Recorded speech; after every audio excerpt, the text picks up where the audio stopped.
So I was thinking, after posting that the George Carlin video, it's really a great video. I've listened to it for at least 15 years, and it never changes the true state of reality. He was a real prophet, philosopher, a great teacher. And it made me think, you know, with the Putin thing happening, Ukraine, we're on the verge of war, which of course probably will take us to nuclear war because Putin is out of his mind. Or this is all fake. We live in a simulation. Everything was created, and this is just a subroutine program that was, an alien pushed a button at the last minute and said, let's see how these creatures react in this circumstance. So, you could talk to Michio Kaku about that.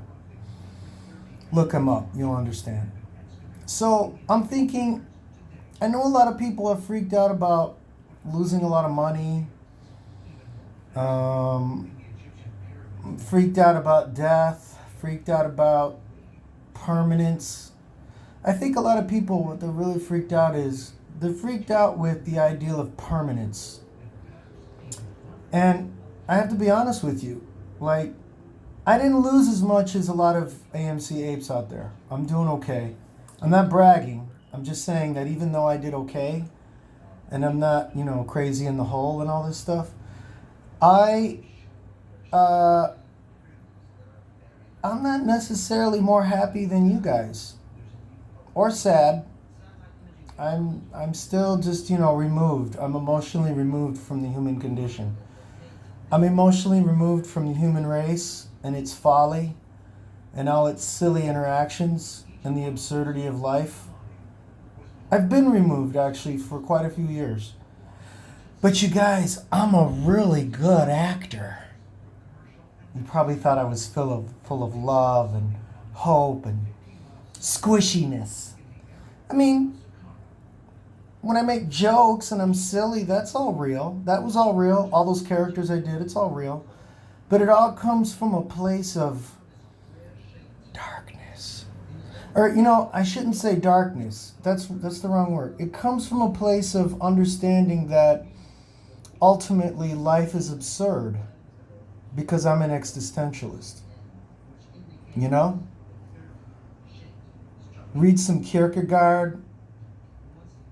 Read some Albert Camus if you want to understand more what I'm talking about, if you want to get more into depth about that. I think I've always been an existentialist, and I think it's helped me emotionally get through and live with these crazy creatures called humans.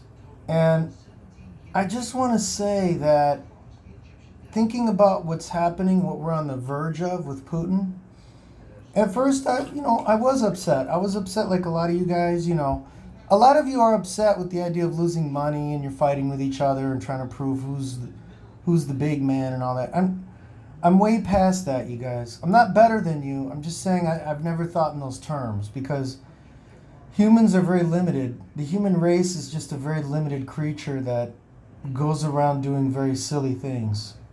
Very silly things, And thinking about all this and thinking about what Putin is about to do, because he's very stubborn, he's probably going to push the button most likely. And I want to say to all you guys that are still thinking about money and still stuck on that diatribe, that illusionary thing called green paper, digital bits, whatever you want to call it, you got to understand it doesn't really matter. None of it really matters. If you listen to my rustic cowboy character, I say it repeatedly ever since last summer. Ultimately, nothing really matters because eventually we're all going to die and there's not going to be anything left on the planet anyway. There's no legacy, people. There's no legacy to leave your kids. Probably the closest a person is to reality on this planet is Elon. Because he understands the impermanence of everything, and that's why he's working 28 hours a day to get mankind off this planet, so we can be an interplanetary species. You know what I'm saying? He understands there's no such thing as permanence. There's really no such thing as legacy. If anybody's going to really have any kind of legacy, it's him. He's going to be the only one if he's successful. But if Putin pushes the button soon, well, then it's all over. Nobody's going to have a legacy. So anyway, with all that, I want to tell you people, not only is it okay to lose all your money, but it's okay if we get vaporized. I might get vaporized, we all might get vaporized right in the middle of this video. And the thing is that if I had a choice of how I would want to die, if this reality is actually true and it's not a simulated video game, if we're not like a really advanced form of Sims or something, if this is really true and we actually live in this reality, I want to be vaporized randomly without knowing it. I want all of us to go. I actually think it's a great way to go. It's painless. None of us will ever know it. Ever. And if Christianity is real and there really is a Christian God, well then for those of us that do believe in all that stuff, we're going to appear in some other crazy reality and there's going to be a lot of white robes, I guess. God, I wonder what the washing bill is on that. Well, they probably use dry cleaning up there. But those are the only people that are going to know, And maybe Mormons, if it turns out that their bullshit is true. Or maybe they just all go to that planet, K-Log or whatever that's called. So I just want to say, people, relax. Don't be stressed out about stuff. And actually, you should pray for a quick vaporization. That's the best way to go, people. We will never know what hit us. Money won't matter. Nothing will matter. We'll just all be gone. Instantly. As if we never existed.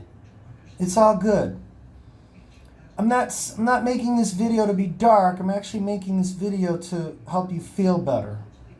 And for those of you that think I'm just batshit crazy, I probably am.